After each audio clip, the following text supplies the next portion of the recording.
Weh, aku dah fed up dah. Kalau kita beli skema jawapan tu, siap cepat, jimat otak, jimat masa. Beli skema? Kau ni biar betul kau ceritakan tu macam mana? Kita tak ada masa lah, Azri. Kalau tak lulus, aku yang kena repeat.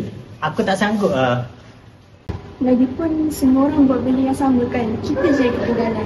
Ketinggalan? Benda ni memang tak patut diamalkan weh. Anak kau. Nanti kalau kena kantor macam mana? Kalau anak juga, aku tak nak libatkan diri aku. Kedua,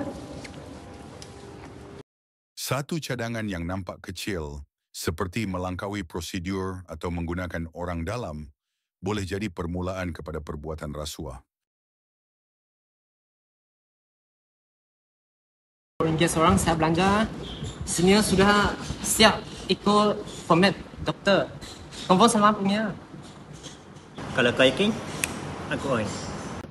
Entahlah, tapi aku rasa macam berdosa pula buat. Tapi aku rasa dah mati akal. Aku dah buntu. Aku tak tahu nak buat apa lagi. Aku rasa macam maybe ni cara terbaik. Mungkin. Sama lah, aku pun buntu.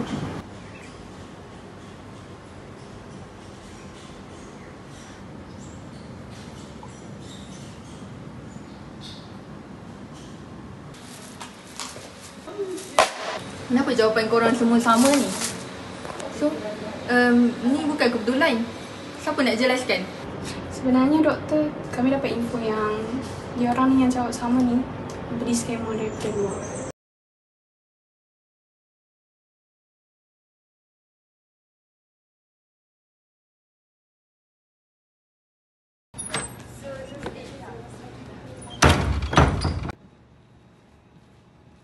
Kami dapat laporan rasmi berkaitan dengan 4 orang pelajar ni boleh tampil ke hadapan.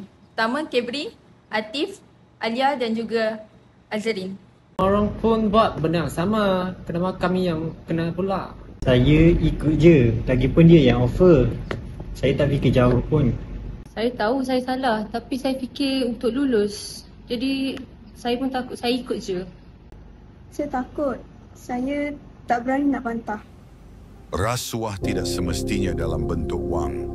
Ia boleh berupa pengaruh, jalan pintas atau janji manis yang menipu.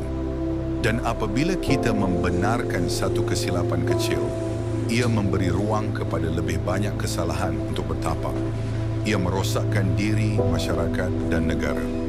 Pilihlah jalan yang jujur kerana maruah dan kepercayaan tidak boleh dibeli dengan apa-apa nilai. Hindarilah rasau.